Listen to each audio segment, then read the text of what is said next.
¿eh?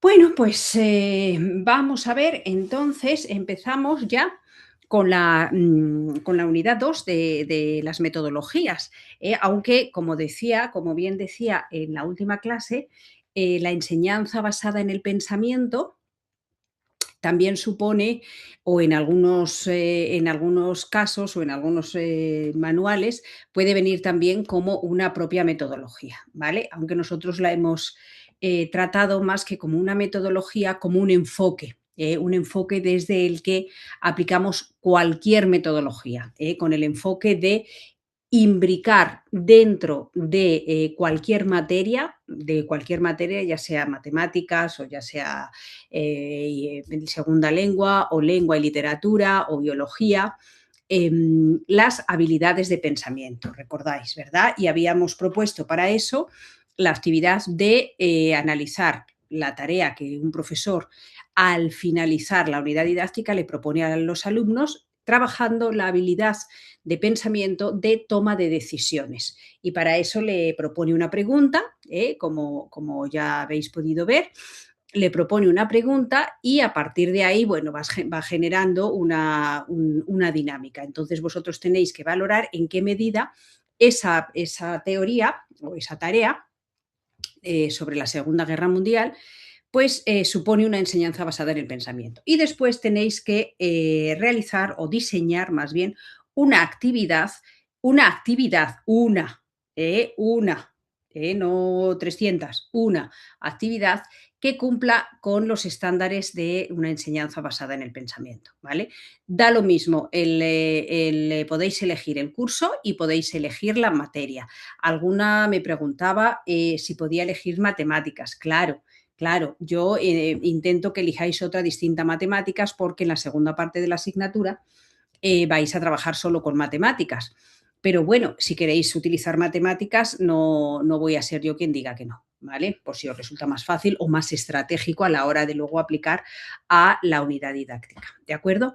Bien, pues habíamos visto que Hola, dice, si no me equivoco, puede que la plantilla de la actividad correspondiente está en la documentación de la actividad 2. Espérate, eso era la pregunta de... Juan Ignacio, ahora iba eso, pero bueno, ya que me lo preguntas, la plantilla, da lo mismo la plantilla que cojas, Juan Ignacio, porque siempre son las mismas. Es decir, la de la actividad 1, la actividad 2 y el seminario siempre es exactamente la misma plantilla. Número de grupo, o sea, nombre y apellido de los integrantes, la actividad que es y ya está. Y si hay bibliografía, pues ponéis la bibliografía que habéis consultado y ya está.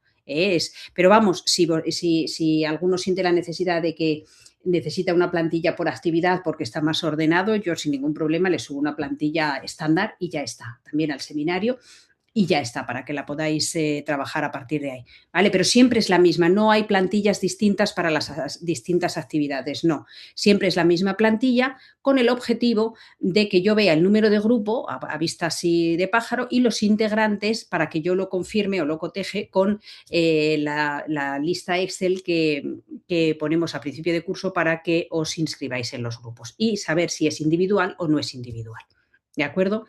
Pero la plantilla siempre es la misma, ¿ok? Muy bien, pues habíamos visto entonces esta tarea, esta enseñanza basada en el pensamiento y esta tarea del seminario con los 4 aspectos que tiene una enseñanza basada en el pensamiento. Recordamos que cuatro no ingredientes, que 4 aspectos tiene que contemplar una enseñanza basada en el pensamiento o no nos atrevemos. ¿Sí? ¿Nos atrevemos o no nos atrevemos? ¿Sí o no? Alguien que me diga, a ver, lo primero de todo, que tenemos que, para una enseñanza basada en el pensamiento, ¿cuál era digamos, la primera condición? Era el de,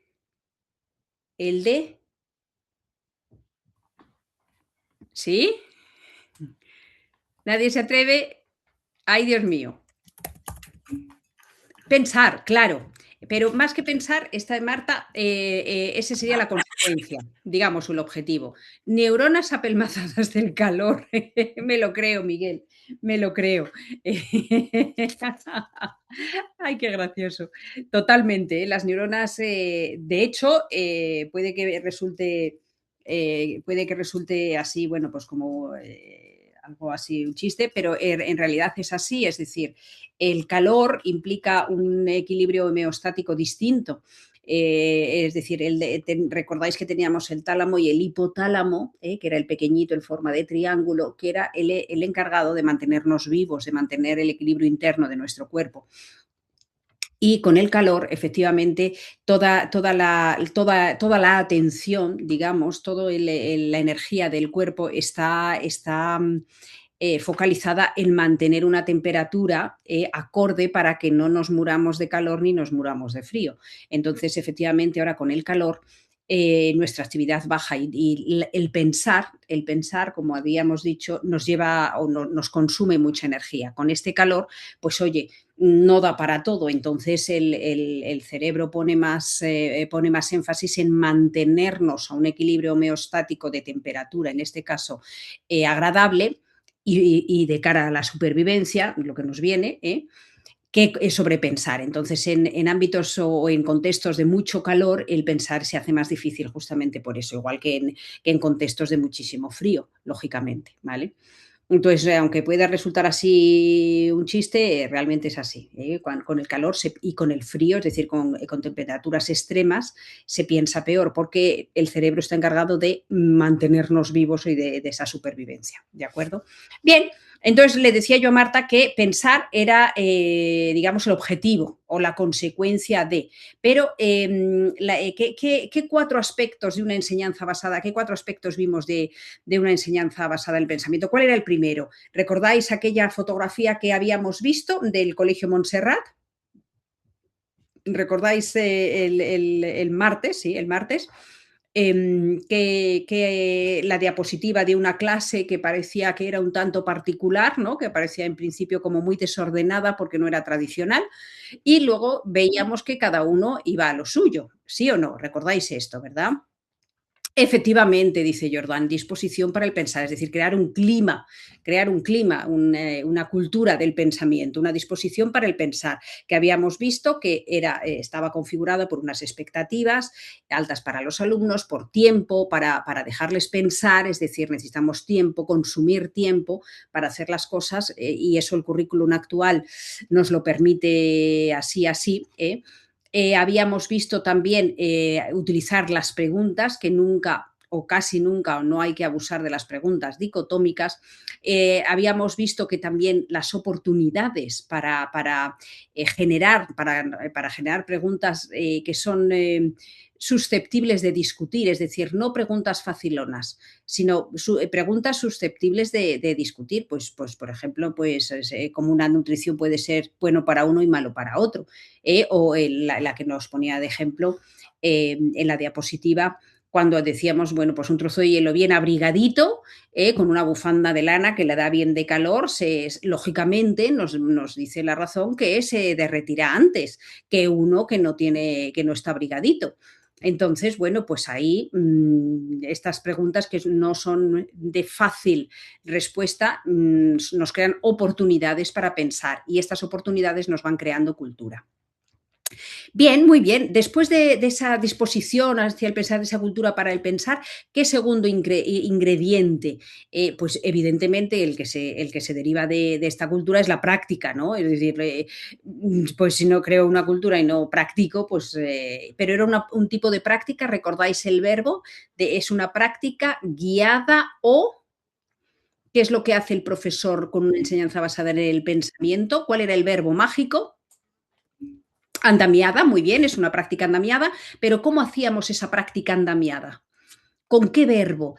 ¿Qué es lo que diferencia a los conductistas de los cognitivistas? ¿Recordáis ese verbo que, si lo digo, son casi sinónimos, pero en realidad son antónimos? Que diferencia el saber únicamente procedimental a un saber más estratégico, controlada. Es controlada, sí, es controlada. Al principio es controlada, Marta, pero no busco ese verbo. No busco un verbo, un verbo. Un verbo que empieza por M. La primera sílaba es mm, modelar, muy bien, sería el paradigma conductista. Y si yo le añado una simple L, moldear, es efectivamente, como muy bien dice Rate, efectivamente, lo que yo estoy haciendo es andamiar, es decir, poner bueno, pues unos andamios, es decir, unos apoyos a la hora de enseñar el procedimiento para pensar. Es decir, modelar se limita simplemente al procedimiento mecánico, y moldear se refiere a poner andamios, es decir, a guiar, ir poco a poco el pensamiento, el procedimiento, de cara a un aprendizaje autorregulado, es decir, de cara a que el chaval lo pueda utilizar otra vez él mismo, porque lo automatizará. ¿De acuerdo? Muy bien. Pues eso es la práctica andamiada. Y luego habíamos visto lo que es en sí las habilidades de pensamiento que nosotros habíamos visto, las de Ennis Halper, recordáis la relación entre causa-efecto, formular hipótesis, sopesar la incertidumbre, generar alternativas, utilizar analogías y diferencias. Eso es muy potente el utilizar promover o mandar, no me gusta el verbo mandar, sino invitar a los estudiantes a que hagan una analogía, a que hagan con el contenido que le estáis trabajando en ese momento, que hagan una analogía, una situación aplicada. Bueno, pues una analogía viene muy bien, porque la analogía es una creación en sí misma. Cómo defender una postura, cómo sacar una conclusión, todo eso son las habilidades de pensamiento, las estrategias cognitivas que nos propone, bueno, pues una enseñanza basada en el pensamiento. Nosotros habíamos visto la hoja de pensamiento, que como dije, que ya os la había puesto en el aula, en la carpetita de material docente correspondiente, el documento con estas hojas de pensamiento, por si queréis utilizarlas o utilizarlas para las unidades didácticas, que yo lo aconsejo al 200%, porque es algo muy novedoso y viene muy bien. Y luego, bueno, pues para vuestras oposiciones, evidentemente, claro. Entonces, bueno, pues ahí ya las tenéis por si acaso. Y habíamos visto la comparación, el análisis y la toma de decisiones, así como ejemplos. Y os había dicho que hoy os iba a traer, ahora me viene a la mente y no os lo he traído, es decir, no lo he abierto aquí arriba en el banner, pero luego, mientras estéis trabajando en grupo, yo lo busco. Es una página que es de la Universidad de Harvard. Tiene millones, pero millones literalmente, ¿eh? No, ahora no es exagerado, bueno, un poco exagerado sí es, un poco exagerado sí. Tiene muchísimos organizadores gráficos, se llaman Graphics Organizers, la página, es harvard.edu Graphic Organizers. ¿Qué pasa? Que Harvard, no sé por qué, a veces abre la página, a veces la tiene cerrada. La abre y la cierra, la abre y la cierra. Es decir, necesitas un password, ¿no? Una contraseña, jolín, una contraseña. Entonces, sí, simplemente ir probando, porque siempre hay alguna vez que la pilláis. Y hay muchos tipos de organizadores gráficos, muchísimos, de todo tipo, modo y manera, desde el diagrama de Pedis y Kawa hasta cómo enseñar a escribir con una hamburguesa, con las partes de una hamburguesa, con cestos de frutas, para enseñar a clasificar y a establecer criterios. Es decir, tienen millones que siempre pueden venir bien como repositorio para en algún momento, alguna actividad o en algún contenido os pueden ayudar. Ahora os pongo el enlace cuando estéis trabajando en la segunda parte de la clase en grupos, os lo pongo, ¿de acuerdo? Muy bien, pues eso era la tercera parte o el tercer aspecto de una enseñanza basada en el pensamiento. Y la última, pues la última, que es lo que nos dice que sin eso yo no puedo autorregular, es decir, no puedo convertirlo en hábito. Y eso es algo que nunca nos han hecho. Bueno, en realidad sí, nos lo han hecho, pero de una manera tan absurda, tan mala y con tan poca reflexión, que es que lo convertíamos en otra tarea más que encima no nos gustaba. No sé qué pensáis vosotros. ¿Recordáis a qué me estoy refiriendo? ¿Alguno sabe a qué, al cuarto aspecto al que me refiero? A la efectivamente, a la metacognición o el metaconocimiento, a la metacognición. Me gusta más que el metaconocimiento, me gusta más la metacognición, porque estamos hablando en términos cognitivos y es el pensar sobre el pensar, es decir, cómo he pensado. No me refiero tanto al contenido, sino cómo he hecho yo, cómo he solucionado este problema en esta situación, o cómo he resuelto este problema, o cómo he tomado esta decisión, o cómo he desarrollado la tarea. Es decir, me refiero al pensar sobre el pensar, ¿de acuerdo? Que teníamos que, como veis, como vimos que tenía forma de escalera. Primero, que seamos conscientes, y esto yo no sé vosotros, si hay alguno de vosotros que, hombre, al ser más jóvenes, a lo mejor algunos de vosotros sí ha tenido esta oportunidad de tener esta metacognición o esta reflexión, pero yo es que nunca, jamás en la vida he tenido la oportunidad o me han dado la oportunidad de pensar o de reflexionar sobre lo que he aprendido, cómo lo he aprendido, por qué lo he aprendido y qué me falta por aprender todavía y cómo lo puedo usar la próxima vez, lo que he hecho bien y lo que he hecho mal. Y lo que he hecho mal, por qué lo he hecho mal. ¿Vale? Entonces, esto yo no sé vosotros, pero ya te digo que yo jamás en la vida bueno, pues me lo han facilitado de alguna manera. ¿Vale? Entonces, según hemos visto, eso es lo que hace el cierre, ¿no? El cierre en la mesa de trabajo de la memoria de trabajo con el pequeño funcionario, lo que le da esa, a mí tampoco, bien, bien, y probablemente seas más joven que yo, ¿vale? Porque yo los 50 ya no los cumplo, ya te lo digo yo que los 50 ya no los cumplo, desgraciadamente. Bueno, casi, pero ya no los cumplo, quiero decir. Ahí estoy. De acuerdo. Bien, esos cuatro aspectos así repasados de una manera muy sucinta. Son los elementos de una enseñanza basada en la comprensión. Las estrategias estas cognitivas, habíamos dicho, las vamos a volver a ver ahora en las metodologías, pero nada, de una manera muy sucinta, las tenéis ya subidas en la carpeta de material docente de la unidad, no sé si la unidad 1 o la unidad 2, creo que la unidad 1, para que las tengáis otra vez como los gráficos, los organizadores gráficos, para que las tengáis a disposición y podáis hacer uso de ellas tanto en las unidades didácticas del TFM como en las de las oposiciones, como en vuestra vida luego profesional como profesores. Porque repito, vosotros vais a ver, porque vosotros vais de alguna manera, vais a ser hoy miro más a esta parte, aunque sea más pequeña porque acabo de venir de una reunión y la tengo muy cerca, entonces la veo muy bien. Entonces veo mejor esta hoy que esta. Acabamos de tener reunión ahora justamente de digresión, abro digresión mientras cuelgo el PowerPoint de la unidad 2, sobre el módulo genérico y la problemática del copia y pega en los exámenes. Es una problemática, compleja, compleja, compleja. Entonces ahí, bueno, pues se ha visto el modo y manera de las bolsas de preguntas, de la circulación de bolsas de preguntas. Es tremendo la suspicacia que hay, tremenda, ¿eh?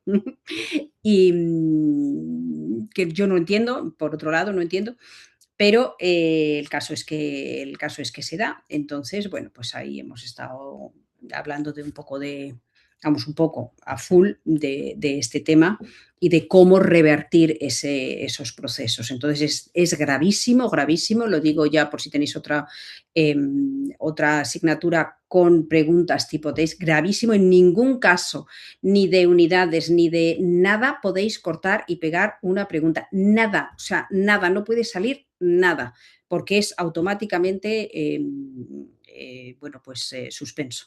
Entonces, es complicado luego defender el no, el sí, es complicado, pero es una falta muy, muy, muy, muy grave. Muy grave. Entonces, bueno, pues ya se nos ha dado algunas directrices como, bueno, pues para próximas ediciones de cómo revertir este proceso, porque, bueno, la cosa es que se da. Y lo digo en un doble sentido. Lo digo para vosotros, por si tenéis otras asignaturas de este tipo y porque esto es una meta enseñanza, es decir, esto lo vais a encontrar con vuestros propios alumnos, incluso potenciado, porque ellos son ya nativos digitales. Entonces, trabajan más para no trabajar en esos procesos de buscar, de recopilar, de todo, que realmente en aprender, con lo cual tiene que cambiar toda la naturaleza de todo el sistema, y eso refrenda un poco lo que estamos también trabajando de una enseñanza más basada en el pensamiento. Vale. Muy bien, pues dicho esto, cierro paréntesis, cierro la digresión y empezamos, como decíamos ayer o el martes, con las metodologías. Vamos a trabajar estas metodologías: la clase magistral, el estudio de casos, contrato, el ABP, el aprendizaje basado en problemas, el aprendizaje cooperativo y la Flipped Classroom, ¿vale? La clase de aula invertida, ¿de acuerdo? Hay muchas más, por supuesto que hay muchas más, pero bueno, estas son las más, digamos, aplicables y las que, bueno, empíricamente tienen resultados positivos, ¿de acuerdo? Vamos primero, esto no, como hemos coincidido prácticamente todo el grupo en la asignatura anterior, no lo vamos a repetir de una manera así pausada, sino que vamos a hacer así un repaso muy sucinto para saber que estamos dentro de un enfoque de enseñanza-aprendizaje. Bueno, qué calor hace, Dios mío, bendito. Dentro de un enfoque de enseñanza-aprendizaje, definíamos competencia como un desempeño en contextos distintos, auténticos, que sea complejo, es decir, que integre conocimientos, técnicas, normas, habilidades, destrezas, actitudes y valores, ¿vale? Es decir, de ahí, esto, si os dais cuenta, así se podría definir perfectamente una situación de aprendizaje, porque es un saber en acción. Pues eso es lo que es la competencia, ¿verdad? Como vimos en la asignatura anterior. El principio pedagógico competencial por excelencia es que una persona dispone de una competencia en acción, en una situación. Si la confrontación con el ejercicio real no se produce, la competencia no es perceptible o no se pone a prueba. Es decir, no vamos a saber nunca si un alumno tiene un pensamiento lógico, analítico, colegiado, deliberativo, o de cualquier otro tipo si no lo ponemos en esa tesitura. No vamos a saber si un alumno tiene una capacidad por encima de lo normal de liderazgo o de gestión de calidad o de orientación a la calidad si no le ponemos en la tesitura de desarrollar estas competencias. ¿De acuerdo? Entonces, como recordáis que decíamos que en la asignatura anterior, en procesos y contextos, que todo lo que viene a la educación, paradójicamente, viene primero de la empresa y el enfoque por competencias viene de la empresa. Todo esto de la gestión del talento, de la detección del talento, bueno, pues hay incluso manuales de pedagogía, didáctica más que de pedagogía así teórica, de didáctica con conversaciones para detectar talento, es decir, planificación de conversaciones con los alumnos para detectar su talento. Y no tiene que ver con el departamento de orientación. Eso ya es otra cosa. Puede compartirlo, pero también desde el punto de vista de la didáctica está toda esa corriente del enfoque por competencias, es decir, de detectar el talento del chaval. Y la segunda premisa de partida es que no todos tenemos que ser buenos en todo. Es decir, ¿por qué todos tenemos que tener un 5, un suficiente en todos? No, lo que nos interesa es la diversidad, que uno sea muy bueno en matemáticas, otro sea muy bueno en física, otro sea muy bueno en dibujo, otro sea muy bueno en lengua y literatura, etcétera, etcétera. Tenemos que tener un mínimo, porque para eso nos estamos formando en todas las materias, pero no tenemos por qué tener y tender al sobresaliente en todo. No es necesario. Por eso el talón de Aquiles de este enfoque competencial es el sistema de evaluación, porque es lo que más tiene que cambiar. Porque eso sí que implica un enfoque sistémico de profesorado, de alumnado y de padres y de sociedad en general, que somos la sociedad de la titulitis y de los méritos. Es decir, mi alumno, es que mi niño ha sacado un sobresaliente, un 4 con tal, un 4,6, pero el mío un 4,7. Ay, pues es que es una décima, pues voy a protestar. Y ya te están los padres ahora con los chats, bueno, pues llamando porque tienen que protestar porque su hijo ha sacado un 6,7 y el compañero ha sacado un 6,8 y su hijo es mucho más listo y sabe y ha estudiado más. Entonces, bueno, pues ahí ese cambio de calificación tiene que cambiar bastante, ¿vale? Y ese es el gran talón de Aquiles del enfoque competencial, porque todavía a día de hoy nosotros en este momento estamos entre dos aguas, estamos con una pata o con una pierna en el enfoque competencial y todas las directrices del ONLOE, pero con la otra todavía no nos desarraigamos ni de las materias tradicionales ni de la evaluación tradicional. Hay una universidad en Estados Unidos, ahí no recuerdo ahora de qué estado es, financiada totalmente privada. No recuerdo cuál es, porque merece la pena echarle un vistazo, porque las asignaturas que tiene son asignaturas que tú dices, bueno, pero aquí ¿qué se estudia? Es decir, son asignaturas que no implican un conocimiento o no se titulan con un conocimiento o con una disciplina, mejor dicho, sino que se titulan o se llaman de manera, problemas de liderazgo en el mundo, por ejemplo. Eso sería una asignatura, problemas de liderazgo en el mundo.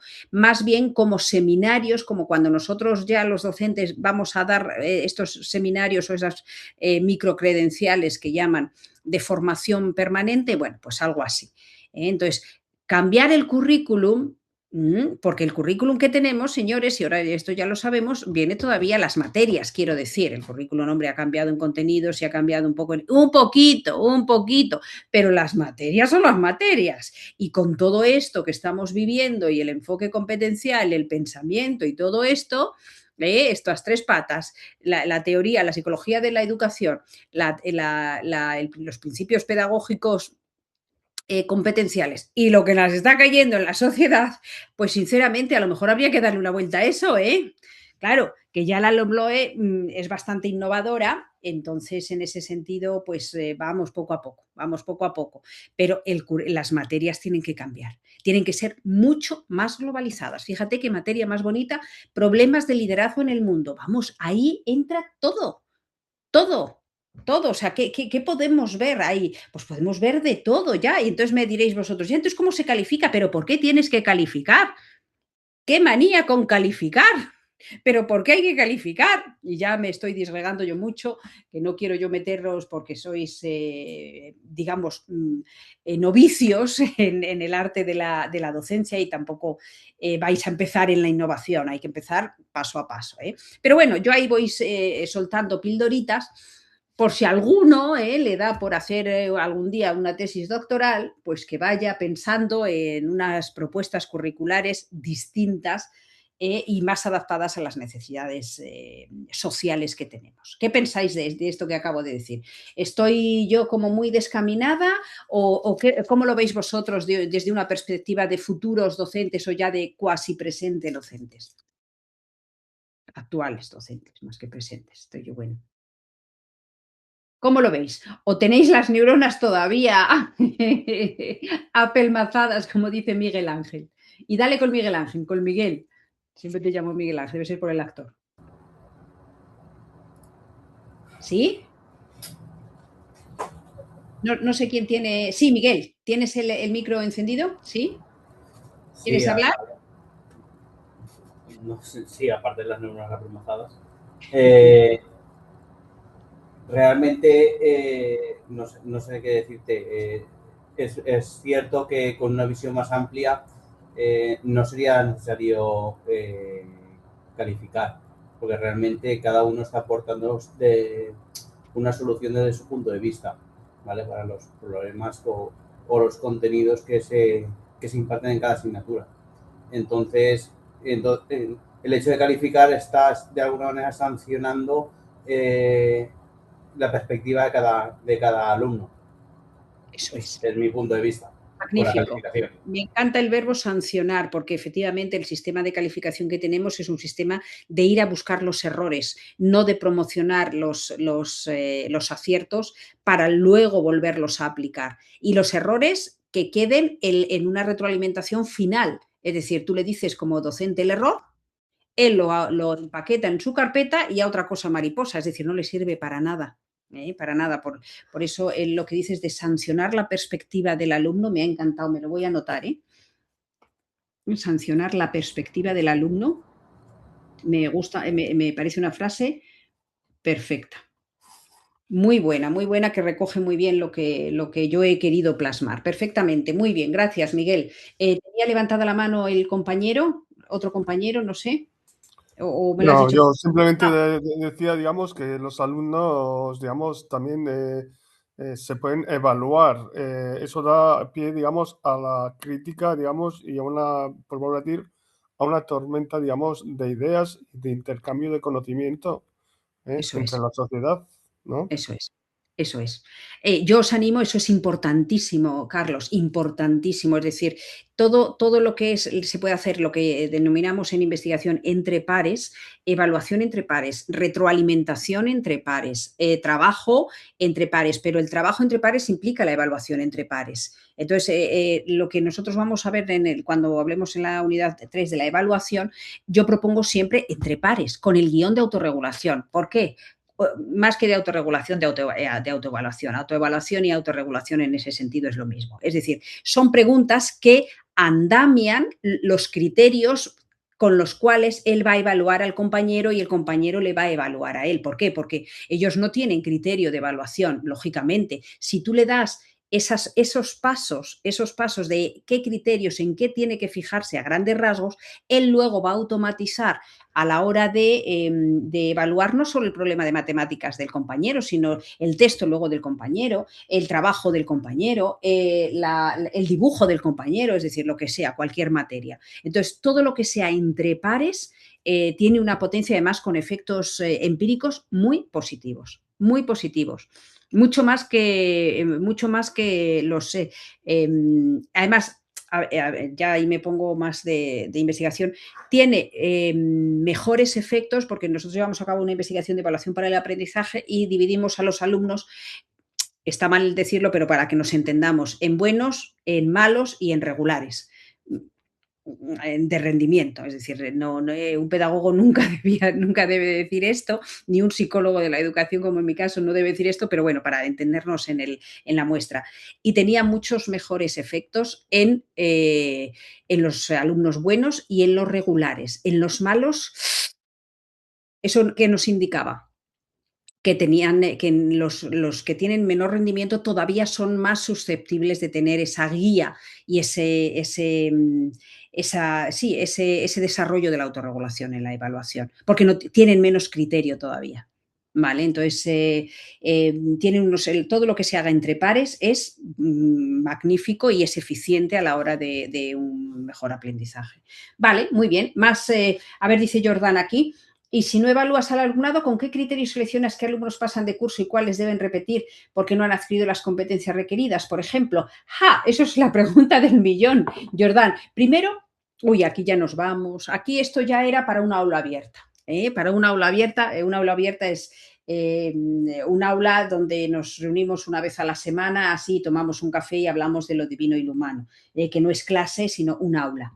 Que es lo que un poco, mira, pues haciendo una analogía, es digamos, lo que debería ser una escuela o un centro educativo hasta bachillerato.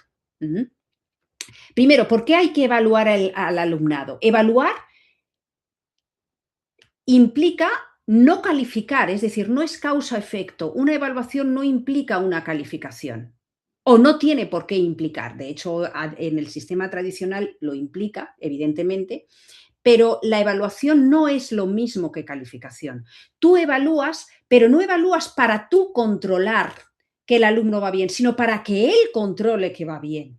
tú le estás andamiando, es que tú no eres ningún juez, tú le estás ayudando a convertirse en una buena persona y además en una persona formada desde el punto de vista de tu materia o si estuviéramos en un contexto más globalizado, pues en la materia globalizada que impartieras, ¿vale? Entonces, no tienes por qué calificarlo y ser un juez que dicta la sentencia de que tú has sacado un 6,3. Pero ¿qué demonios más da un 6,3 que un 7,2?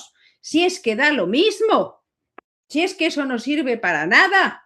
Hoy, madre, es el calor que me está afectando y ya me está saliendo a mí la vena, me está saliendo a mí la vena rebelde y no quiero ser demasiado rebelde porque no quiero meteros, ahora sí, de momento, si estuviéramos en un curso de formación ya de profesorado, ya ahí sí meto la mano en el avispero, porque es necesario, es decir, no podemos estar con una pierna en un lado y en otra en otro, para que aprenda de un error, por ejemplo. Claro, es decir, pero que aprenda del error, para eso estás tú, para ayudarle, pero no para calificarle, ¿vale? Es decir, el instituto o un centro educativo en secundario de bachillerato ya con la EBAU, ya no te cuento, tendría que ser un sitio donde efectivamente, pues un poco.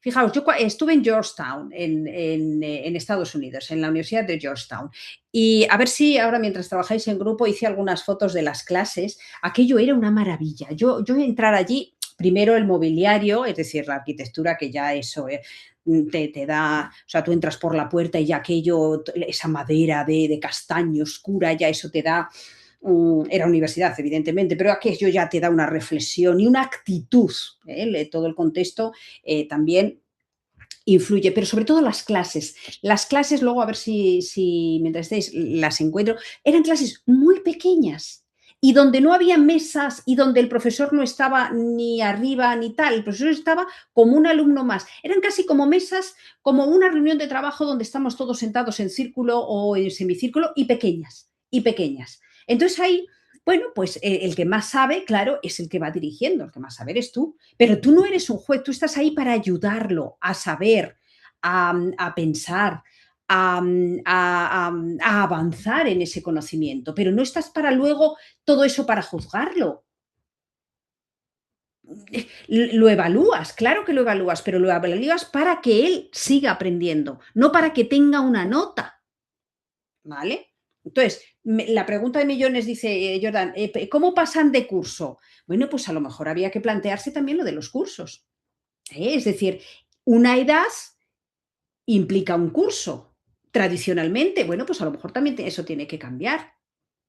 Tiene que cambiar, porque entonces los que repiten no tendrían ese estigma de repetición, sino simplemente, bueno, pues volver a repetir lo que se ha hecho o darle más vueltas de otra manera, etcétera, etcétera. Es decir, pero porque un alumno va a promocionar a un curso siguiente o no, es decir, si conformamos grupos, no cursos, grupos de trabajo con diferentes niveles, incluso siendo las mismas materias con diferentes niveles de dificultad, a lo mejor, o de profundización, pues estaríamos un poco solucionando ese problema. Pero eso implica un cambio radical de paradigma, de curricular me refiero, que lo habrá, y probablemente vosotros lo viváis. Yo ya no, pero vosotros probablemente lo viváis. A lo mejor no a largo plazo, pero a medio plazo tendrá que ser así, porque con la que nos está cayendo, señores, ¿qué hacemos explicándole nosotros a los chavales, pues eso, las coplas a la muerte de su padre, de Jorge Manrique? Pues hija, pues no sé. O Egipto, Mesopotamia, de la manera más tradicional que existe. Eso sí, con las tecnologías y con las tal y tal, pero a ver, a eso tiene que dar una vuelta. Eso tiene, a ver si encuentro esta universidad con estas asignaturas, porque a mí cuando vinieron y nos hicieron la exposición, yo me quedé ahí flipada, literalmente. Decir, pero ¿qué es esto? Dios mío, qué bonito, qué bonito. Y es un poco, a ver, no me entendáis mal, no me entendáis mal, porque tampoco estoy yo muy de acuerdo con eso. Es un poco el sistema universitario americano, es decir, que trabajan primero todo muy genérico y luego ya van haciendo cursos de especialización, ¿vale? En la universidad, en la parte secundaria, es exactamente igual. Pero ese sistema un poco más de problemas actuales, porque si lo que tenemos muy claro el perfil de salida, y nos lo dicen, claro, el modelo finés, efectivamente, de que dice Juan Ignacio, es que todo el mundo ahora va a Finlandia como si aquello fuera Lourdes. Y lo único que tiene Finlandia es el enseñar a pensar. Y es decir, y en dejar al chaval que tenga criterio, que construya, que se equivoque, que con ese error se construya y no se le penalice y ni se califique, sino que vayas trabajando sobre eso y que el profesor sea realmente un guía, un acompañante, un guía,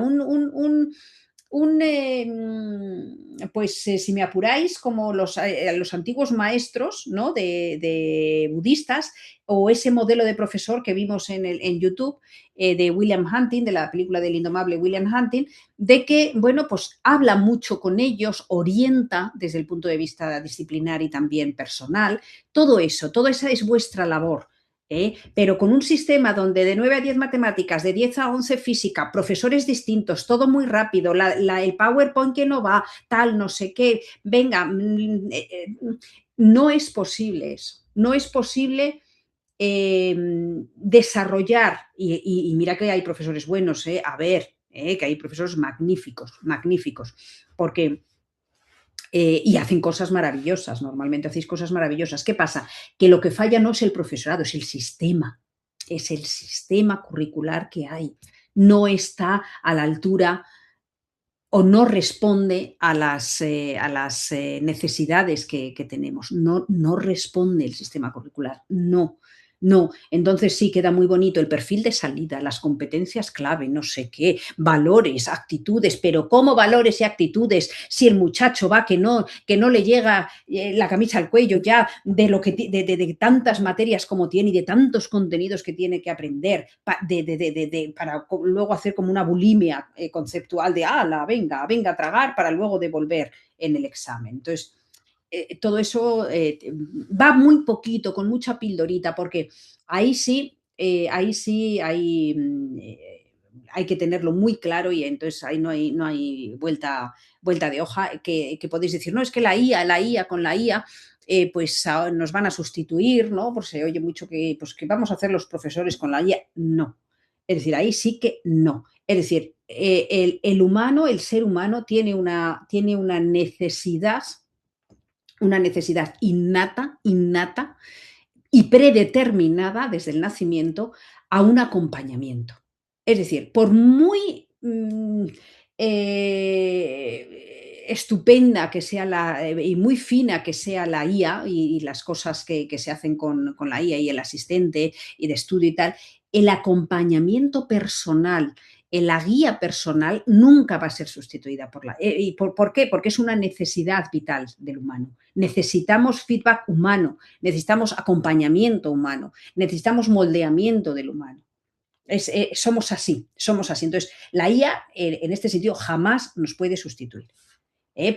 Ejemplo de esto, cuando nos dicen, no, vamos a aprender o a mejorar inglés y te ponen ahí un tío que es un robot con forma de humano, pero que es una IA. Pues no te sientes igual. Pues no, el caso es que dices, mira qué bien, tal. No, necesitas un humano. Y por eso la IA nunca nos va a poder sustituir. También eso es la parte positiva. Pero que tiene que cambiar la estructura curricular, ahí estamos. Y vamos a hacer ya el paréntesis, porque si no, no avanzamos y nos dejo trabajar. Pero bueno, esto yo creo que son cosas... yo soy muy, muy rebelde en este sentido. No muy rebelde, sino muy inquieta. Inquietante e inquieta, porque soy molesta. No, déjame, que vamos bien como estamos. No vamos bien como estamos. O no lo vemos o no lo queremos ver porque es más fácil y más cómodo. Pero con la que nos está cayendo, hombre, que un autor como Taleb, no sé si habéis leído a Taleb, algo de Taleb, os lo pongo aquí. Uy, a ver. ¿A alguien le suena Taleb? Taleb, el autor, sí, hombre, a matemáticos y a físicos os tiene que sonar, porque él es matemático además, o no es matemático, economista. Economista, es economista, es economista. No, pues tenéis que leer. Hombre, El Cisne Negro, ¿no os suena El Cisne Negro? El libro El Cisne Negro. Sí, vale, pues El Cisne Negro es de Taleb, entre otros, pero esa es su obra más característica, bueno, pero tiene obra, o sea, es un visionario el tío, un visionario, y uno del, no sé si es El Cisne Negro o la suerte, el problema de la suerte, que él habla desde un punto de vista filosófico, pero también matemático, es decir, habla de la teoría de juegos, etcétera, etcétera, y de las probabilidades de la suerte, irrational predictability, algo así, la predicción irracional, es decir, él es como vosotros, tiene una mente privilegiada en ese sentido. Y que termine, no sé si es El Cisne Negro o este de Irrational, termina el libro diciendo que la mejor herencia que le puede dejar un padre a un hijo en la época que nos viene es cómo manejar una pistola, pues ya me diréis. Y no lo dice cualquiera, lo dice un estudioso del tema. Entonces, con la que nos está cayendo, esto somos piezas clave para formar ciudadanos competentes, entendiendo por competente también no solo el saber hacer, sino también el saber ser, el también saber ser. Pero en nuestro paradigma, competencial y autorregulado, que decíamos, autorregulado, el saber aprender y ligado con eso, el saber por qué. Es el saber estratégico, recordáis el saber estratégico, que es lo que diferenciaba al alumno, a la chica tercera, en este caso creo que era Elena, la que había tenido más aciertos de nuestro grupo, Elena de los otros compañeros, porque había tenido un plan, una estrategia. Pues el saber por qué, ese saber estratégico de desarrollar, de imbricar estrategias dentro de los contenidos, es lo que nos da también digamos, ese completo de competencia, ¿vale? Y que el sistema, pues como dice Juan, finlandés, pues es que no tiene más que eso. Es decir, reducción de contenidos, enseñar a pensar, pensar con el alumno, moldear al alumno, tiempo el sistema de notas es distinto. Bueno, allí primero va al revés, pero sobre todo trabajan mucho pues es el diálogo. Mucho diálogo, construcción del conocimiento a través del diálogo. Es una enseñanza muy dialógica, a través de preguntas. Es todo, todo lo que estamos viendo, el enseñar a pensar. Ellos lo hacen de una forma natural, adaptado al desarrollo cognitivo de cada de edad escolar, y ya está. Y no tiene más, y es que no hace falta tampoco, si es que esto ya está visto. No tiene más. Pero tendemos a este sistema, y lo tendremos. Lo ya es un paso, vamos, muy avanzado en eso. Lo que pasa que, bueno, pues siempre un cambio de paradigma es un cambio, es una rotura con lo anterior. Entonces eso lleva su tiempo. Me comentaron que los resultados en PISA, en Finlandia, no mejoran. No sé si es cierto. Puede ser, no conozco el dato, pero puede ser. Pero es que me importa 3 pares de narices PISA, porque PISA no mide bien. El concepto es bueno, pero no lo mide bien. Mide, por ejemplo, ¿recordáis el ejercicio de McDowell? ¿Recordáis el ejercicio de McDowell del 84 de la comprensión de lectora de plot, lindrió, no sé qué? Es decir, plot, ese idioma sí es. Bueno, pues mide así. Entonces, bueno, si lo que mide son resultados, no, lo que mide PISA no es el proceso. El concepto es bueno porque PISA es de la OCDE y su premisa de partida es que a mayor formación, mayor desarrollo económico. Bien, hasta ahí bien. Pero que seamos los últimos en PISA es que me importa 3 pares de narices. Porque lo que mide PISA son resultados, es decir, ese tipo de comprensión lectora, por ejemplo, o cómo se soluciona en matemáticas, resultados, si está bien hecha la ecuación, pero eso no nos interesa, porque son resultados, nos interesa ese proceso aplicado al contexto diario del chaval primero y después a la sociedad cuando termine ya su etapa formativa. Entonces es lo que nos interesa, no únicamente resultados, esto es como un tipo test. no mide bien lo que tiene que medir. No es una herramienta fiable, pero no es válida para nosotros en términos estadísticos. ¿Vale? Entonces, no sé el dato de cómo está Finlandia, pero no me extraña no me extrañaría que no es que mejore lo que estuviera arriba abajo, pero el sistema de Finlandia es ese sistema que estamos estudiando aquí. Es decir, es que me da igual cuál sea el resultado en PISA, como si es el último, me da igual, somos de los mejores. Y respecto a las escuelas libres, ¿a qué te refieres con escuelas libres, Jessica? ¿A libres de currículum, quieres decir? ¿O a escuelas libres? Los que no se basan en temario. Bueno, pues ahí está. Había un informe que es de la consultora McKinsey, no sé si conocéis a McKinsey, una consultora a nivel global, una consultora económica, que llevó a cabo, fue en el 2007, creo, si no recuerdo mal. En el 2007 hizo presión el principio de autodidacta del niño. A ver, ahí hay varias cosas, hay varias cosas. McKinsey en el 2007 llegó a las conclusiones, hizo toda una, ¿qué era aquello? ¿Cuál era el factor que promovía una mejor calidad del aprendizaje? Entonces llevaron a cabo un estudio a nivel global mundial, quiero decir, a nivel mundial. Y bueno, pues como ellos tienen muchos posibles y dinero y tiempo, bueno, pues en China. Uy, bueno, vamos a ver si nos...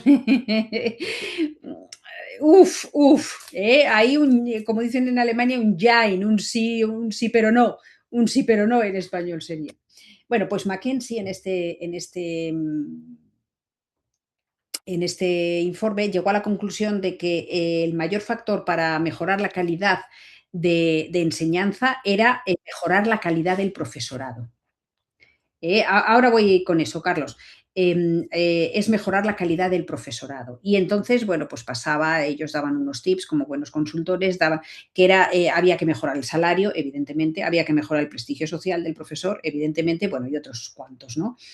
Y a lo que voy, contestando a Jessica, es que si tú tienes las escuelas o los centros que no se basan en temario, primero tienen que basarse porque tenemos ahí la legislación educativa que hay que cumplir. Otra cosa es que lo trabajen de otra manera, como las hijas de Nazaret en el Colegio de Pedralbes, que es uno de los más innovadores, es decir, se puede hacer. Pero para eso necesitas una selección y un profesorado de altísima calidad. De altísima calidad. Altísima calidad no me refiero a que sea especialista en su campo, que evidentemente es condición sine qua non, sino que sea buen profesor con una buena formación de enseñar a pensar, de enseñanza dialógica, de cómo formular buenas preguntas esenciales a la hora de programar. Es decir, el colegio de las hijas de Nazaret, de Pedralbes, de la Madre Montserrat, está continuamente formando al profesorado y obliga al cumplimiento de esa didáctica en todo el profesorado, desde infantil hasta bachillerato. O sea, no penséis que esto hacen así una unidad didáctica. No. Ellos lo forman y lo hacen cumplir. ¿Vale? Y luego, si tienen problemas, se hacen reuniones donde todo eso se va mejorando. ¿Vale? Pero es así. Otra cosa son estas escuelas libres tipo Waldorf, de soy una manzana o soy tal. Yo ahí, como no tienen datos empíricos, yo no valoro. Para mí, bueno, ahí soy bastante escéptica. Porque no hay estudios empíricos al respecto. Entonces, si no hay estudios, no hay investigación, yo no puedo valorar si son buenas o malas. Puedo tener una opinión y digo escéptico, es decir, las escuelas tipo Waldorf, bueno, la pedagogía Waldorf es que no va a ningún sitio con la que nos está cayendo, es que no va a ningún sitio. No. Yo las respeto, pero bueno.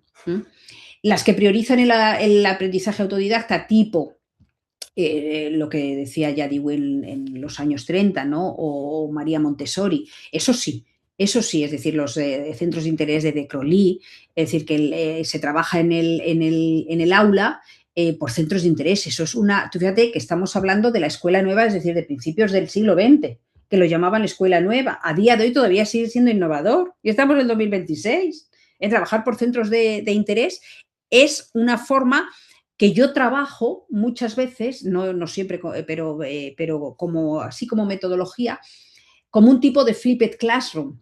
Es decir, el trabajar del aprendizaje autodidacta es que el chaval, tú le das una base, ¿eh? Y él tiene que generar 3 preguntas sobre esa base conceptual que tú le has dado, o a través de un vídeo, a través de una explicación grabada, etcétera, etcétera, una lectura, 2 lecturas, 3 lecturas en función de la edad. Y luego bien, en clase lo que se hace es poner en común esas preguntas entre todos. Todos tienen 3 preguntas y a partir de esas preguntas se hace la clase. Eso es un aprendizaje autodidacta por centros de interés del chaval. Esto continuamente no se puede hacer, pero claro, es una metodología, la Flipped Classroom es esa. ¿Vale? Entonces, eso sí, estoy completamente a favor. Con guía, siempre con guía, porque el chaval, por muy completo que sea, pues hombre, a ver, hay que guiarlo, necesitamos todos orientación, ¿vale? Y luego respecto, y ya con eso termino, China tiene una enseñanza, que me digas Japón, bueno, Japón, pero China tiene una enseñanza muy memorística todavía, muy memorística. En China, por ese cambio, bueno, pues un cambio de mentalidad, ahora la apertura total así, al mercado, al neoliberalismo, ¿no?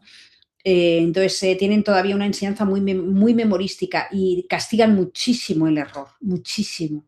Para el error en un paradigma chino de enseñanza es tremendo, es casi una vergüenza. Es una vergüenza. Entonces el sistema, habría mucho que ver ahí en China. Es una enseñanza todavía muy memorística, muy memorística. ¿De acuerdo? Bien, cerramos paréntesis, súper interesante, mucho más que una enseñanza que yo haya decidido, ¿no? Porque parte de vuestros intereses.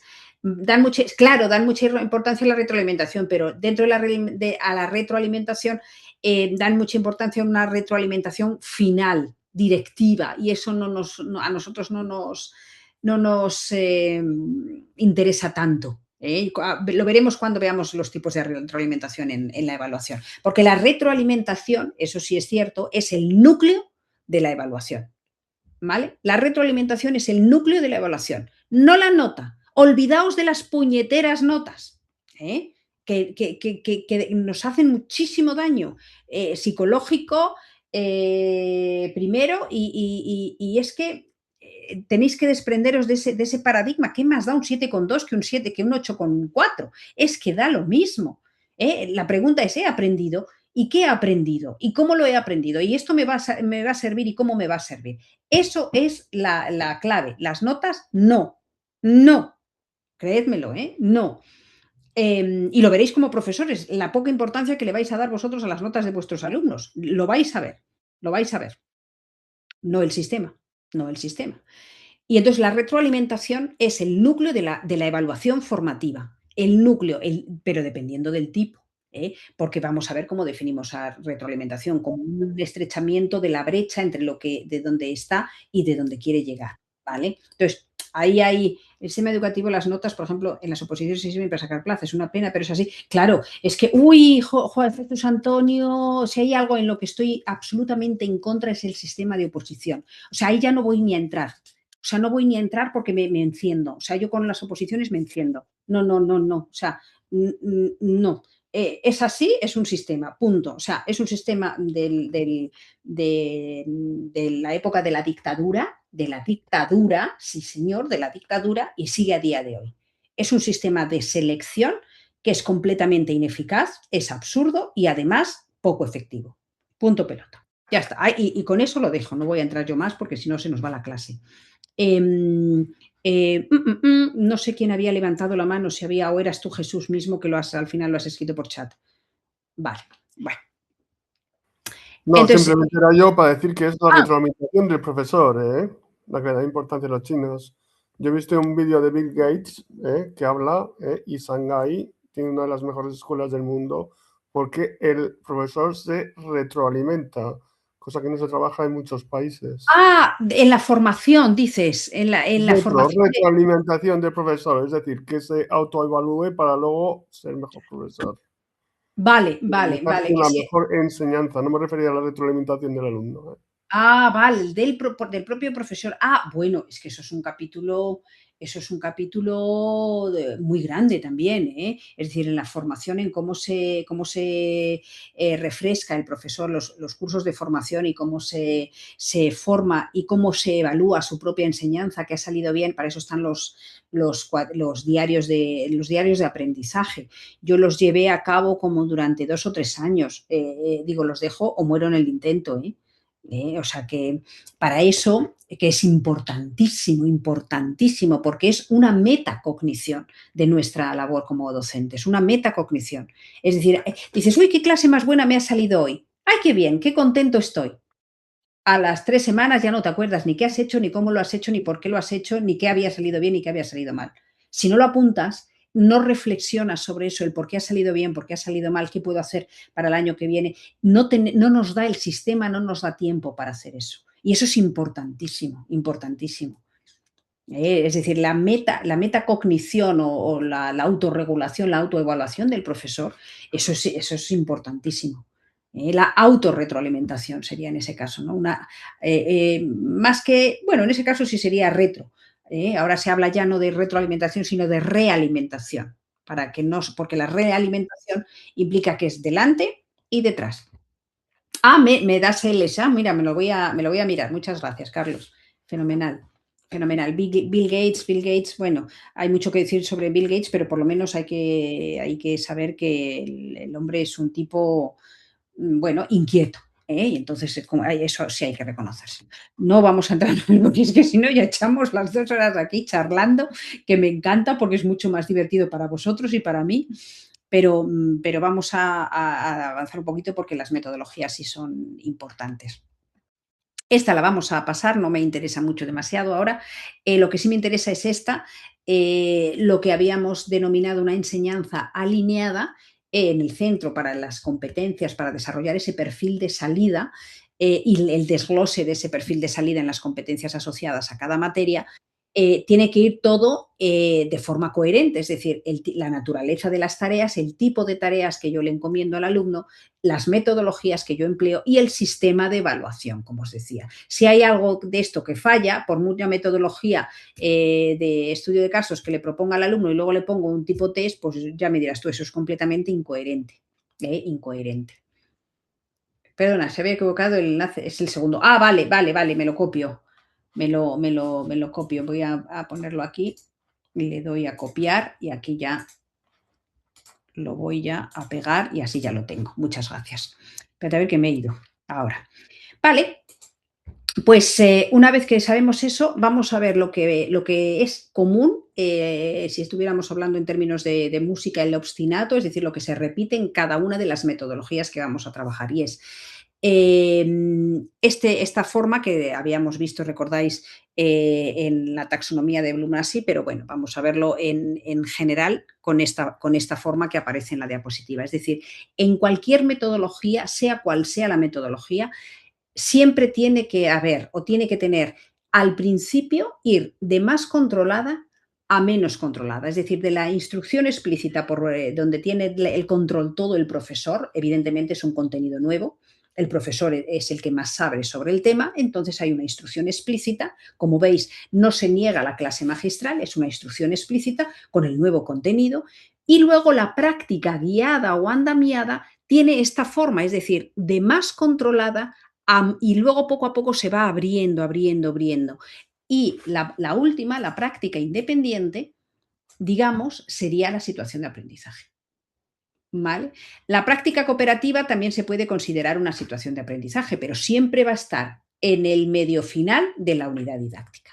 ¿Vale? Siempre, en cualquier metodología, hay una cesión gradual del control. Al principio es todo el profesor y al final será todo el alumno. Es decir, pero no quedarte aquí o quedarte únicamente aquí. ¿vale? Con una instrucción de ejercicios muy mecánicos para que tú memorices el procedimiento, pero luego eso necesita una aplicación, necesita un análisis, un razonamiento y al final, bueno, pues una práctica independiente que es la situación de aprendizaje, ¿vale? Siempre tiene que tener digamos, esta forma. Esta diapositiva la podéis poner sin ningún problema en vuestras unidades didácticas, ¿vale? Porque un poco para cuando habléis de la metodología que vais a utilizar, dice vamos a utilizar una metodología ecléctica, donde se alterna en las clases magistrales con el aprendizaje orientado a proyectos y el estudio de casos, por ejemplo. Siempre con la premisa de la cesión del control en esta forma, como indica la figura X, desde el profesor hasta el alumno, ¿vale? Con esa formulación lingüística tendréis una metodología en las unidades didácticas buena, ¿de acuerdo? Pues vamos entonces con ¿cómo vamos de tiempo? Vale. Por lo menos vamos a ver la clase magistral. Bueno, no hace falta que definamos clase magistral porque yo creo que ya todos sabemos lo que es una clase magistral. Lo que me interesa es esto, ¿vale? Estos tres, digamos, celdas que están un poquito mejor explicadas o más ampliamente explicadas aquí.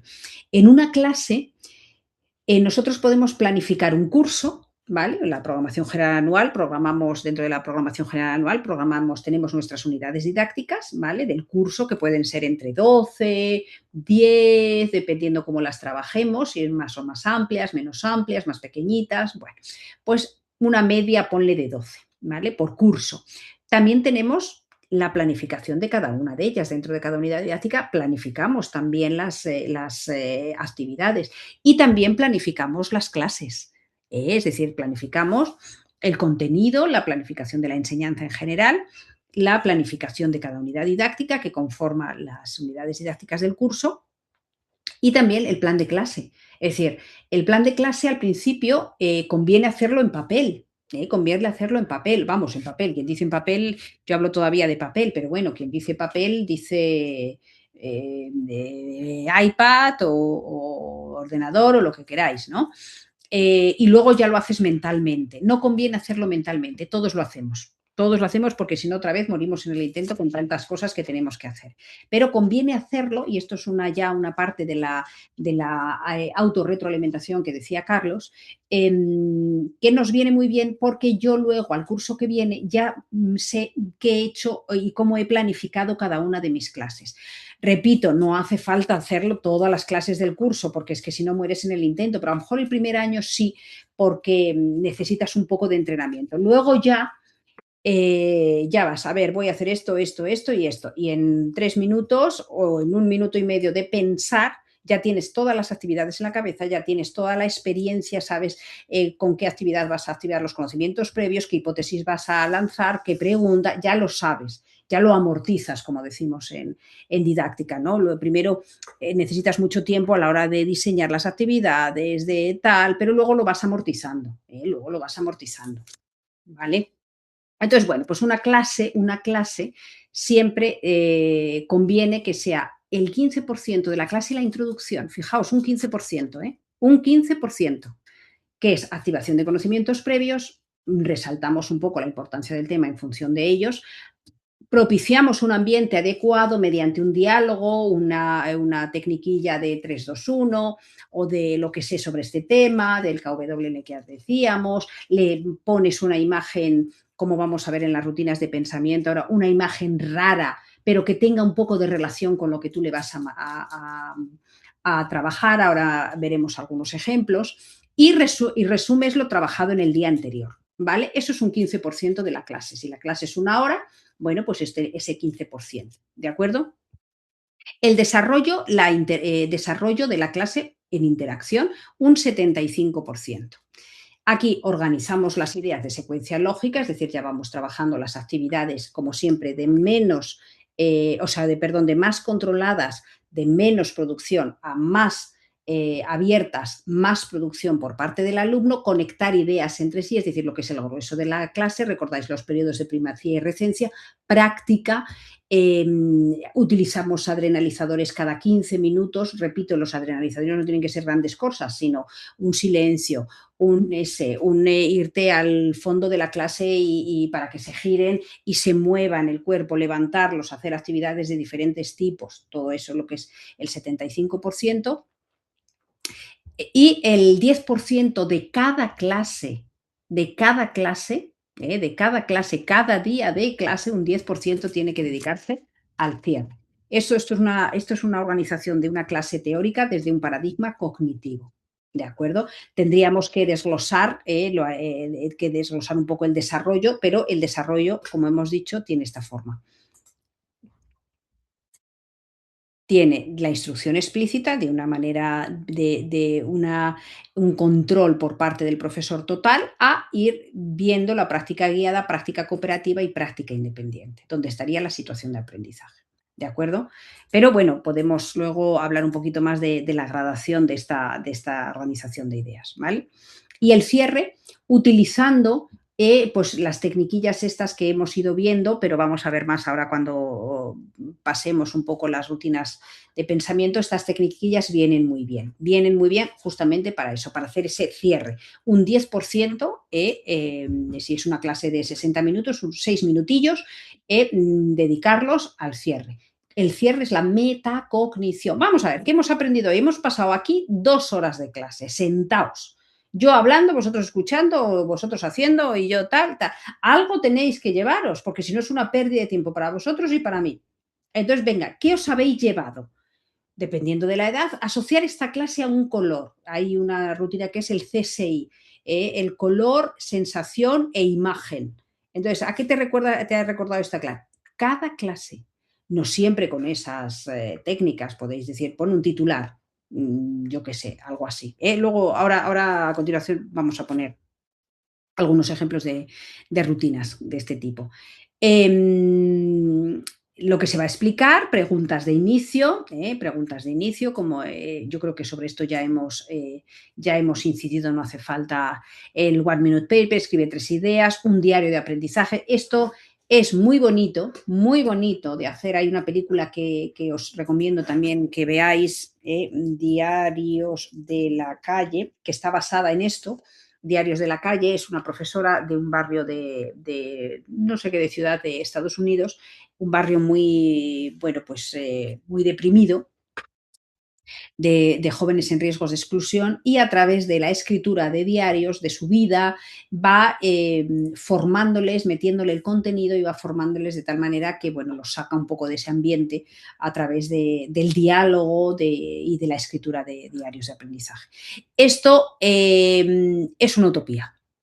Es una utopía. Es decir, tú le mandas al chaval que lleve un diario de aprendizaje y te lo lleva una semana. La semana siguiente dice, se me ha olvidado. Y se queda tan ancho. ¿Por qué? Porque es casi como unos deberes, es mucho trabajo para él, es mucho trabajo. Entonces, de hacer un diario continuo de qué he aprendido, de qué lo que me has llamado la atención, de la reflexión, no, me van mucho mejor las tecniquillas estas un poco que lo ves tú in situ y que lo hacen con lo que justamente acaban de aprender en esa misma clase, ¿vale? Y con eso la clase teórica, aquí os pongo, como digo, lo de las rutinas de pensamiento. Espera, voy a poneros la...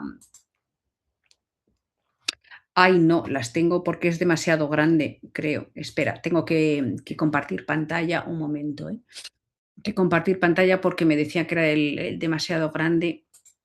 Ah, sí, las tengo aquí ya, cállate.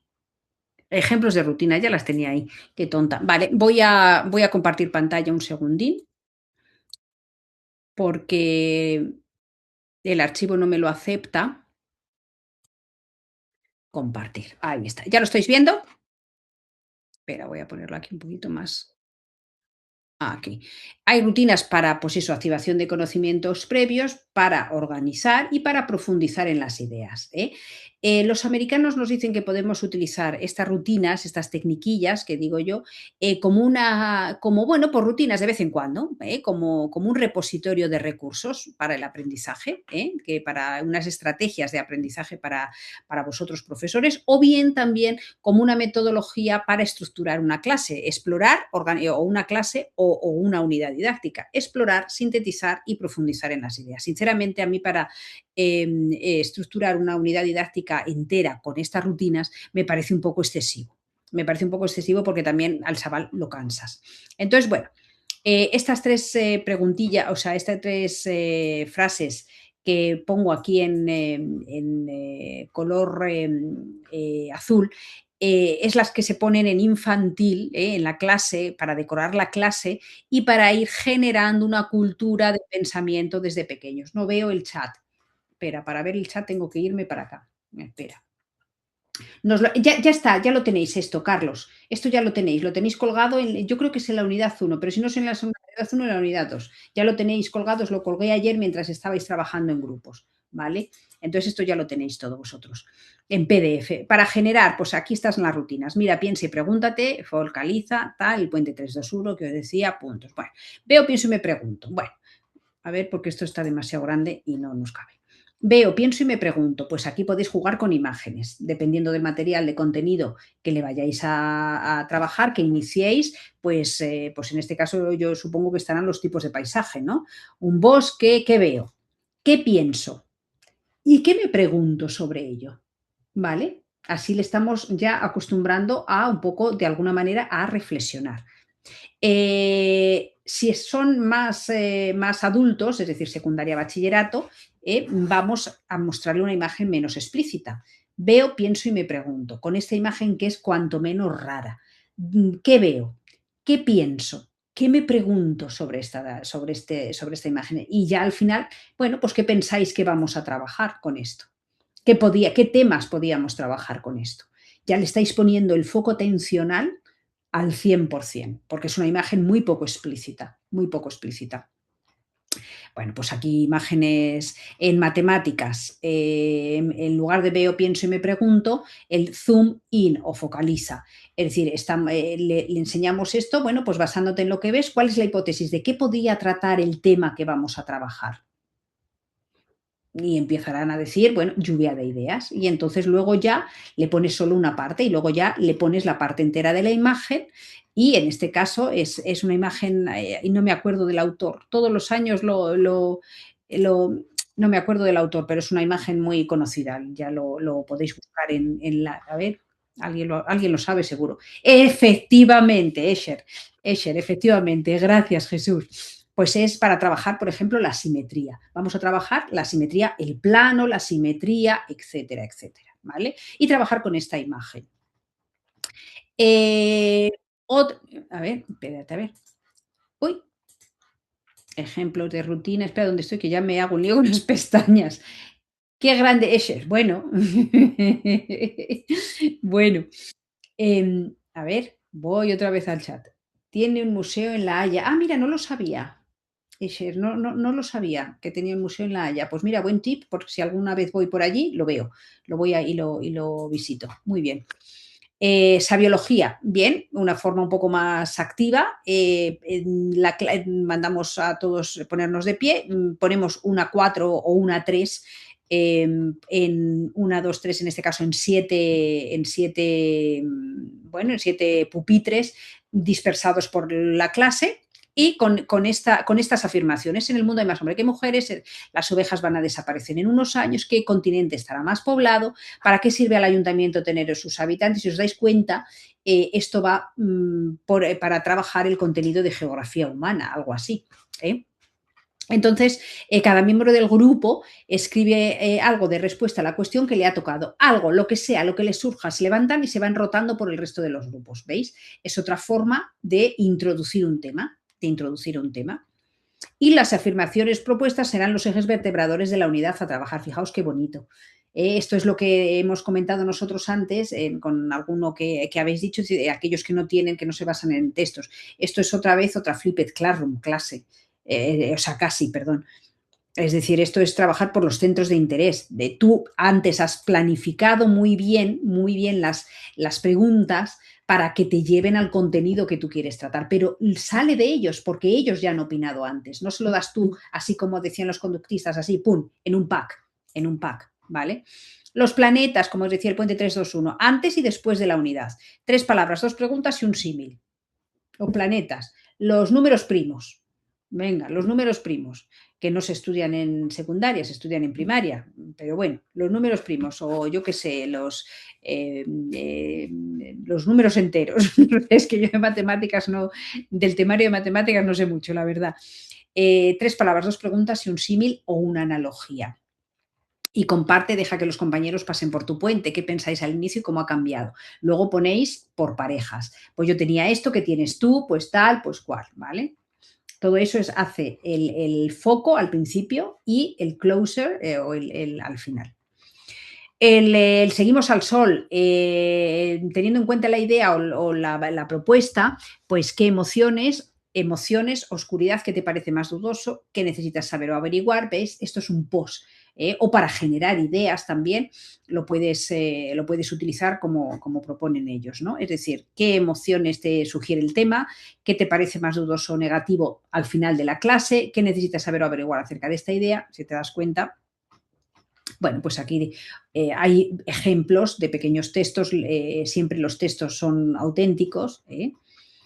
La formación de especies, lo mismo, el juego de la explicación, aprende a mirar, el ejercicio de construcción de una cosa, de comprensión en la totalidad, mediante el examen nómbralo, explicado las razones. Bueno, ahí tenéis, por ejemplo, los picos. ¿Por qué los picos de las aves son distintos?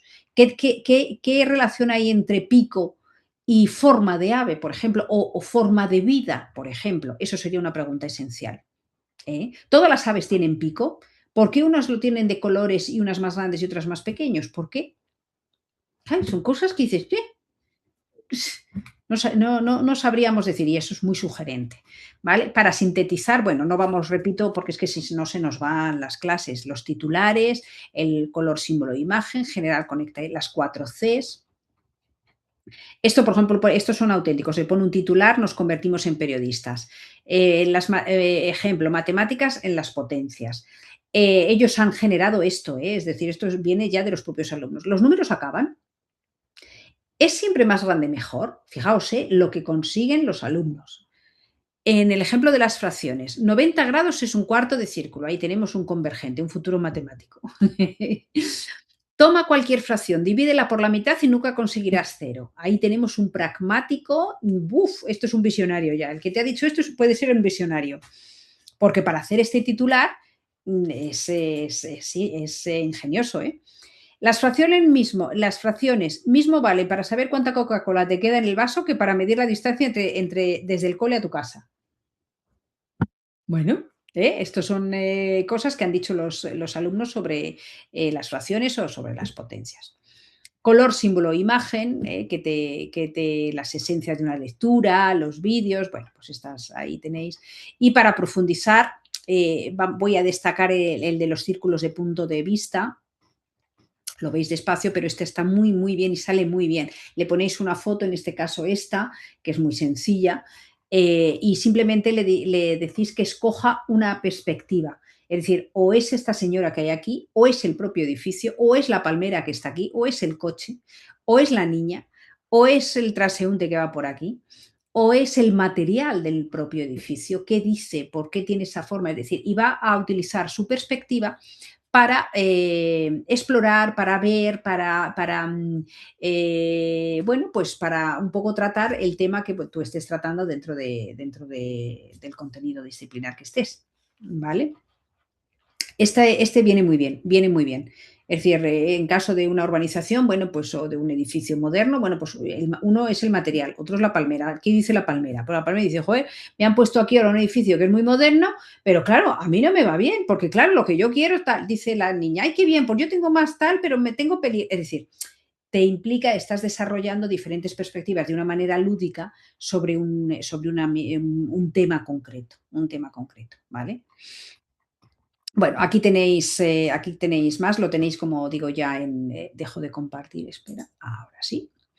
Ya dejo de compartir. Ahora, ¿dónde estoy? Ahora me voy otra vez. Son y 26. Voy a pasar a grupos de trabajo ya, porque si no, veo yo que no aprovechamos la clase para si tenéis alguna pregunta. Espera, voy a terminar un segundito esto.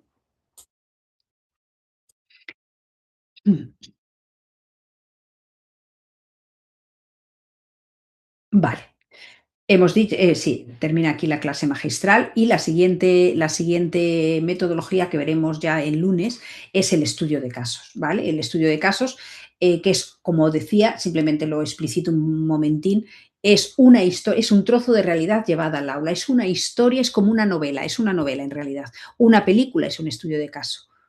Una novela pequeñita puede ser un estudio de caso. Es decir, lo que caracteriza el estudio de caso es una historia donde hay una historia muy contextualizada, no el clásico de un tren sale de tal o Pepito tiene no sé qué, no, es una auténtica historia con personajes reales, muy bien caracterizados, muy completos caracterizados, con sus temores, con sus aficiones, con sus principios, es decir, para que veáis el ejemplo, extraído del libro este que os comenté, que os lo voy a subir porque lo tengo en PDF y creo que no lo he subido al Padlet, así que lo voy a subir al aula en metodologías, lo subo. Está extraída de ahí, de Selva Wasserman, lo he traducido. Y no lo he traducido, este está en español, qué tontería. No, el libro ya está en español, no está traducido, está tal. ¿Veis? Esto es un estudio de caso. Fijaos cómo empieza, como una novela. No me lo puedo creer. Realmente no me lo puedo creer. Elena colgó el teléfono y se volvió hacia su madre. La abuela acaba de decirme que como regalo para mi 18 cumpleaños me va a dar dinero para que me pueda comprarme un coche. Mamá, es flipante, casi no lo puedo soportar. Me da 10.000 euros. La señora Álvarez dejó... Bueno, ¿veis? Es una novela. Es una novela en sí misma, ¿vale? Es una novela que puede ser de más o menos, dependiendo de la edad, puede ser de 3, 4 páginas. Un caso de menos de 3 o 4 páginas no se considera un caso, se considera un aprendizaje basado en problemas. El aprendizaje basado en problemas y el estudio de casos es exactamente la misma metodología. ¿Cuál es la diferencia? El caso es más grande, más amplio, mucho más contextualizado. El aprendizaje basado en problemas es exactamente lo mismo, lo veremos mañana, pero mucho más corto. Con lo cual tiene mucha más potencia porque tiene mucha más enjundia. Cuando tú tienes un problema, normalmente no sopesas únicamente una variable o dos variables, sino que no es nada ni blanco ni negro, todo tiene sus ventajas, pero también sus desventajas. Es decir, tiene mucha más miga a la hora de analizar por parte del alumno, ¿vale? Entonces, bueno, pues esto es el caso. Lo dejo ahí para que tengáis ya tiempo, porque luego el caso tiene unas notas para el docente, es decir, para apoyar al docente a la hora de explotar el caso. Siempre el caso tiene, antes del caso o justamente después, vienen notas para el docente.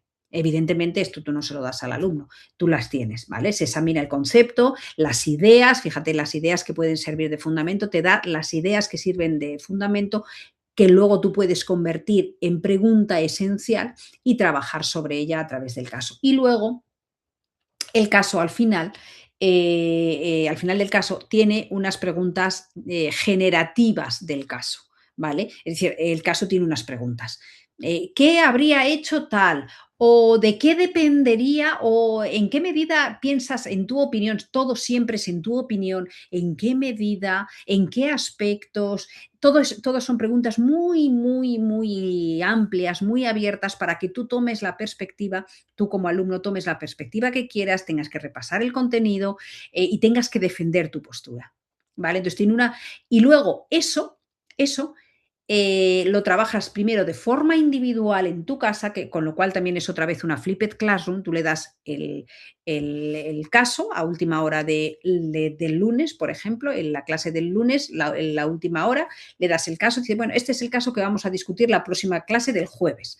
El chaval lo lee de forma individual, contesta las preguntas de forma individual Y en la clase del jueves lo que hace es discutir en pequeños grupos la respuesta que él ha puesto en su caso. ¿Vale? Lo discute, pues yo me parece que no, no, pues yo creo que sí, pues yo no, pues está. Vale. De cada grupo se llega a unas conclusiones, se ponen y se llega a unas conclusiones. Y después se trabaja otra vez esas preguntas guiadas por el profesor en gran grupo. ¿Cuál es la? Aquí os pongo para ello las fases: lectura individual, trabajo en pequeños grupos y trabajo en gran grupo. ¿Cuál es la desventaja o, digamos, la dificultad de esta metodología? Que el profesor necesita experiencia. Es decir, tú como principiante puedes utilizarlo, bueno, con algo que tú manejes muy, muy, muy bien y haber trabajado muy, muy bien ya de forma mental tú las preguntas a las que quieres, las preguntas generativas del caso, hacia los conceptos y hacia las notas de conceptos e ideas que quieres trabajar. Pero implica mucho manejo de aula a la hora del diálogo, porque el diálogo en clase es difícil.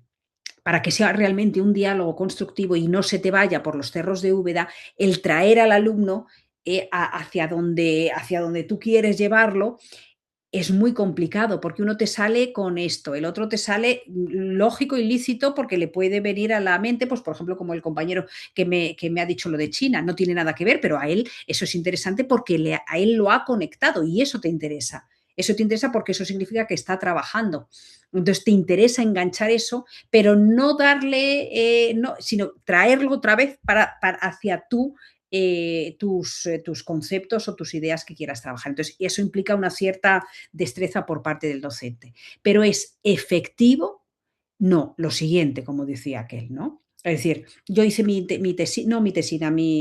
TFM, mi trabajo de fin de máster, cuando lo hice en su día, en el 2005, hice el trabajo de fin de máster sobre el estudio de casos como herramienta didáctica. Entonces, yo proponía, bueno, escribir, que el propio profesor escribiera casos, porque lo escribes una vez, luego lo amortizas, luego lo vas amortizando, vas cambiando quizá las preguntas, pero lo puedes amortizar. Entonces, es súper efectivo, les encanta, pero también les agota, porque implica pensar mucho, implica una capacidad de identificar el problema, que no siempre es fácil, diagnosticar el problema, que no siempre es fácil, cuáles son las alternativas y tomar una decisión. Eso no es fácil, pero es toda la autonomía por parte del alumno, toda, o sea, es la metodología más completa que existe, el estudio de casos. Entonces, yo no recomiendo utilizar esta metodología únicamente el estudio de casos, pero sí, por ejemplo, una vez cada 2 meses o una vez al trimestre un caso puede venir muy bien. ¿Vale? Dependiendo del grupo. Si tenéis un grupo bueno, más a menudo. Si tenéis un grupo menos bueno, menos a menudo. Pero conviene utilizarlo un poco para desarrollar ese perfil de salida, porque si os dais cuenta, bueno, pues trabaja a todos. Ahí tenéis otra forma, es lo mismo. Esta diapositiva y esta diapositiva es la misma, un poquito, esta está extraída de mi TFM. Está extraída de mi TFM, un poco más desglosada de cómo yo utilicé un caso que se llamaba el caso La Peluquería, porque era para economía, la hice para economía y era el caso de la peluquería en un campo de golf. Con cuánto, es decir, si aquello era rentable o no era rentable. Entonces eran todas las variables de coste fijo, coste variable, amortización, todos esos conceptos. Y escribí la peluquería, el caso La Peluquería. y lo tengo por ahí, si a alguno le interesa que me lo pida, que se lo doy. Y bueno, pues esto es la metodología del estudio de casos, ya la he explicado, mañana la repasaremos, haremos algún otro ejemplo, pero ahí lo dejo. ¿De acuerdo? No os mareo más, os paso a grupos por si hay alguno que tenga que... A ver, ya somos 13 solos, ¿vale? Bueno, pues vamos a los grupos de trabajo. Cualquier cosa, a ver, permitir que los alumnos cambien. Cualquier cosa, aquí estoy, me mandáis el chat, por el chat y paso al grupo.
Juan Ignacio, creo que eres el único que ya está en el aula, el resto ya han ido abandonando el aula, con lo cual, si te parece, damos la clase aquí por terminada y nos vemos ya la próxima semana, el lunes. No sé si me estás escuchando, ¿sí? La actividad 1 la presentarás. Pues vamos a ver, mi intención era esa, pero he visto que todos se han ido, con lo cual no sé si la voy a presentar ahora. Hombre, darme tiempo me da tiempo, entonces si te parece a lo mejor la puedo presentar y que lo vean el resto de compañeros en diferido. Me da miedo porque los que han venido hoy a clase probablemente no vean esta grabación, con lo cual no se van a aprovechar de la explicación. Así que tal vez mejor el lunes, sí, efectivamente. Así que yo creo que pienso que es mejor el lunes ya cuando estemos todos de nuevo en el aula y la explico. Lo primero que hago es explicar la actividad 1 para que sean 2 metodologías y un único saber, ¿vale? Vale, Juan Ignacio, pues muchas gracias por quedarte hasta el final y entonces nos vemos el lunes a la misma hora y en el mismo sitio. Venga, un buen fin de semana, ¿eh? Gracias, gracias.